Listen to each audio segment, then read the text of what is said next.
short, I apologize. So my name is Simone van Horck. I am a Dutch citizen from South Africa, living in Hong Kong for the past 3 years. I've been an animal lover for all 35 years of my life and counting. I've been a vegetarian for 8 years, but a vegan for only 6 months. But before you, I stand so proudly moved and humbled by the faces of veteran vegans, novices alike, by vegans in the making and soon-to-be vegetarians, and by the participants and the curious passers-by.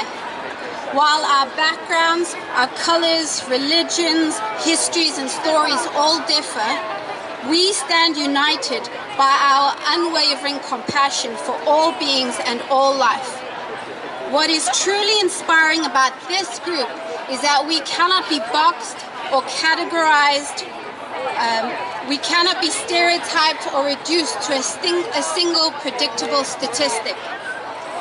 We are old, we are young, we are employed, we are studying, we are local, we are foreigners. We belong to society, and we are part of a fringe group standing on the outside trying to bring about global change. We are revolutionaries who were once considered radicals, but who now grow in number by the day. And our fight is simply this: to end the global holocaust of the most oppressed and tortured beings on the planet, animals. Human history is plagued with tragedies, atrocities, and suffering.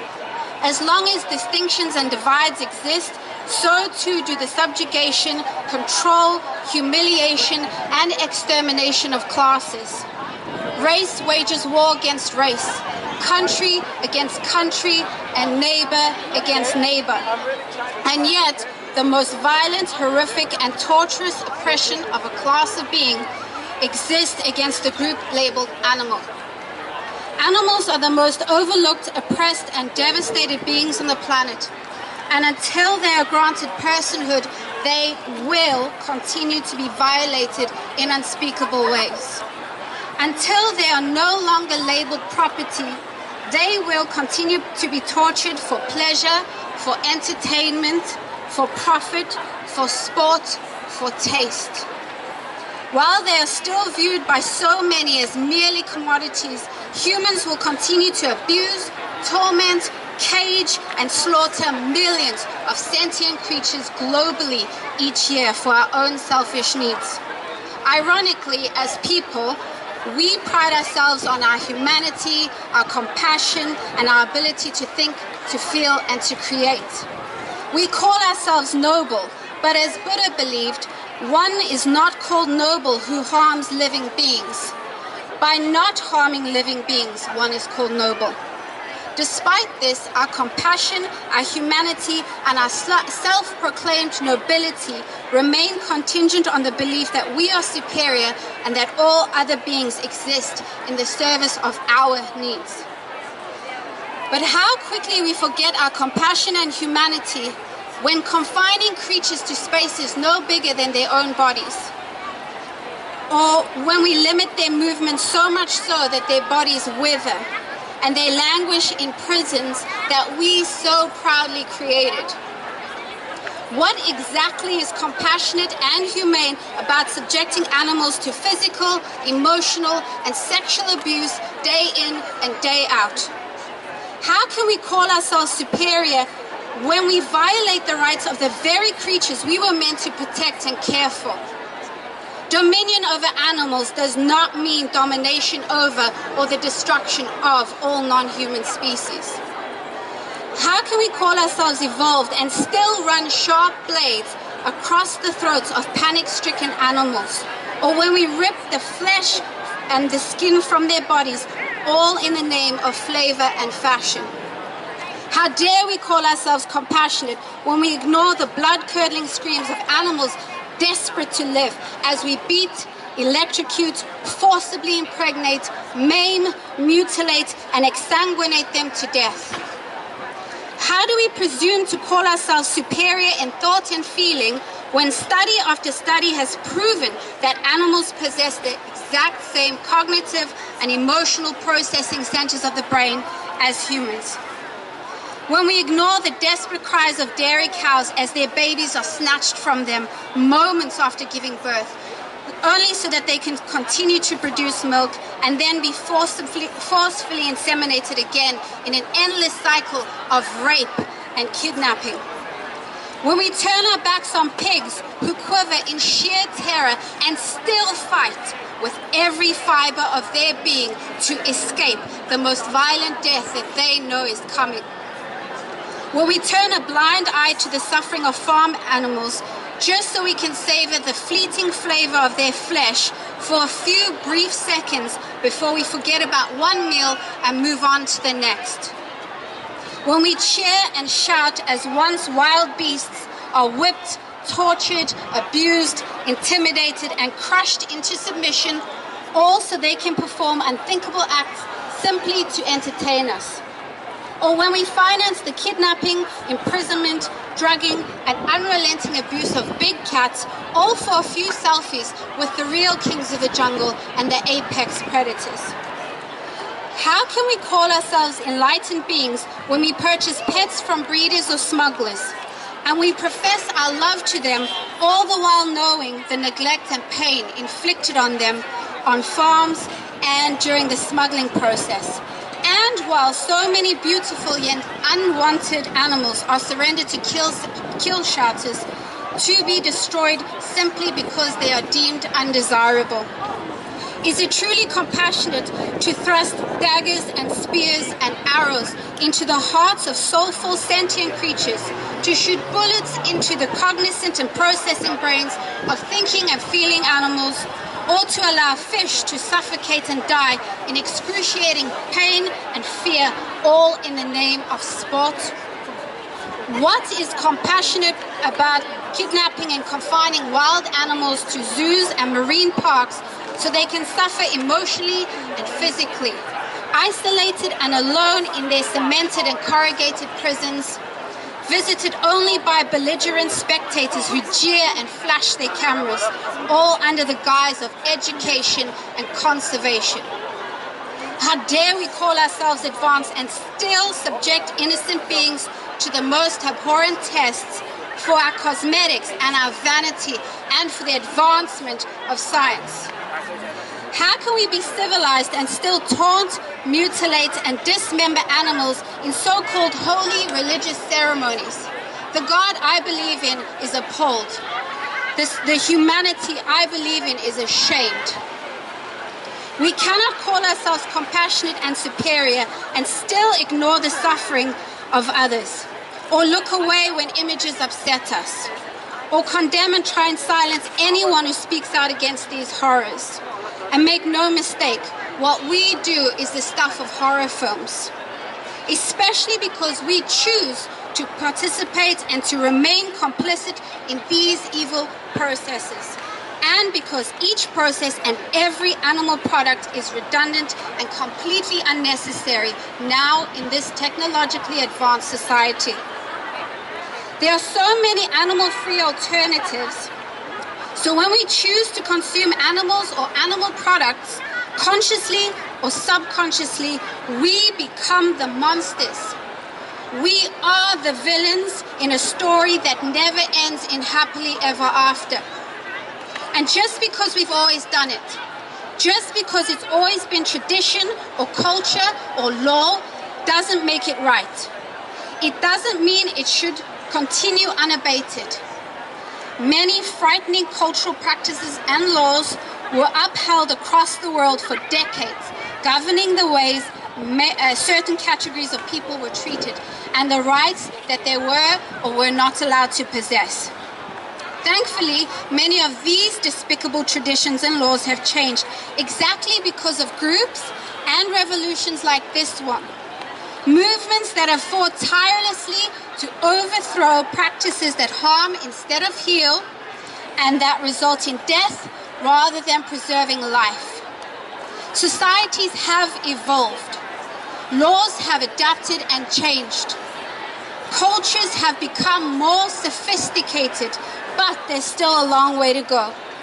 because many still cling so tightly on their so-called right to consume animals for food, for clothing, and for entertainment. Well, what about their right to live? What about their right to raise their own children? What about their right to roam freely without restriction and to spend their days thriving in peace as nature intended it, rather than being oppressed and violated as humans will it? If Mahatma Gandhi is right, and the greatness of a nation and its moral progress can be judged by the way its animals are treated, then not a single nation is great yet. But they can be. If, like Gandhi, they hold that the more helpless a creature, the more entitled it is to the protection by man from the cruelty of humankind. If they hold this to be true, then there is a light in the dark abyss of torment and suffering. Michael Moore once said that the highest courage is to dare to be yourself in the face of adversity, choosing right over wrong, ethic over convenience, and truth over popularity. These are the choices that measure your life. Travel the path of integrity without looking back, for there is never a wrong time to do the right thing. Now is the time to do the right thing. Now is the time to see the souls behind the flesh and the blood. It is time to be their voices and not to ignore their screams any longer. It is time to make connections with all beings, to connect soul to soul and to appreciate their individuality and their personhood without reducing them to commodity and product. They are not simply a flavor or fleeting meal. They are not just leather or fur or milk or cheese or a photo opportunity or a trophy. They are so much more. They are mothers and fathers and babies. They are families and individuals. They are unique. They have personality. They think, they feel, they breathe. They do more than just exist for our purposes. They are a who and not a what. And they have the same love of life and the same determination to grow and to thrive and not to die. They experience fear and pain like we do. They experience love, attachment, loss, and sorrow like humans do. Buddha believed that all beings tremble before violence, all fear death, all love life. See yourself in others, then whom can you hurt? What harm can you do? When there's so much that connects us and makes us more similar than different, isn't it time we stop creating divides and categories and stop labeling them as less than us? This is our planet, but it is theirs too. And it's time we started sharing it properly, compassionately, and humanely with all beings. It's time we became being-centered and no longer selfish and ego-driven. It is time for each individual to take responsibility for his or her choices and to make better ones. It's time for each individual to join the fight and to act.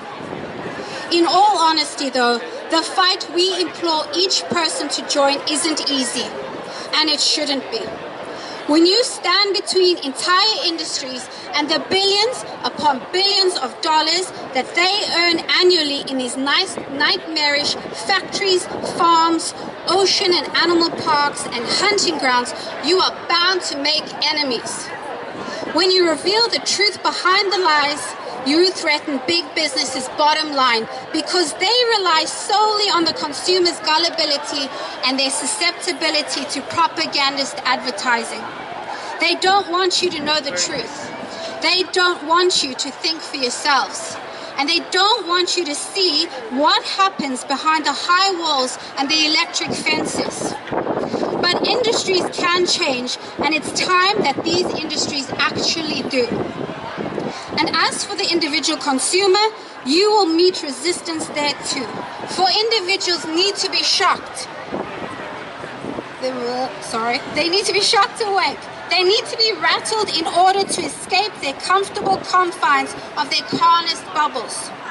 They need to be unsettled if they are to change, which means you will be judged, attacked, and rejected. You will face insult and ridicule. You will be called names. They will try to devalue you, and in extreme cases, they will try to imprison you.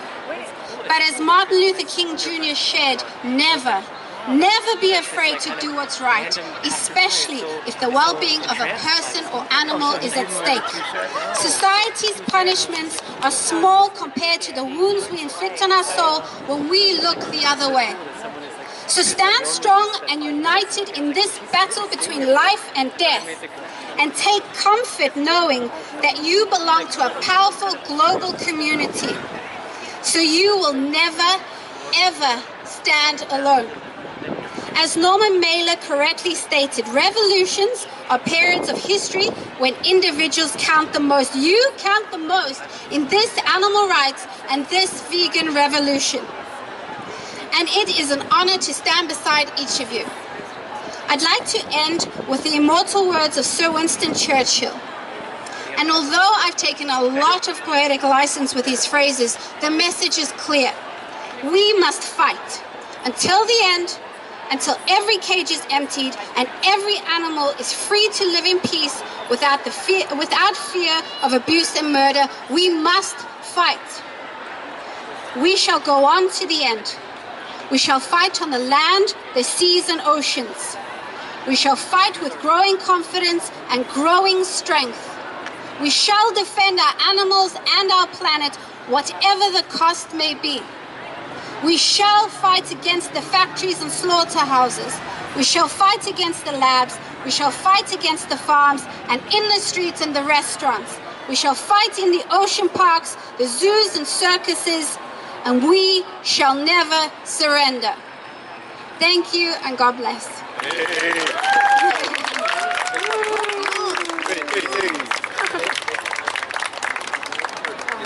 So, the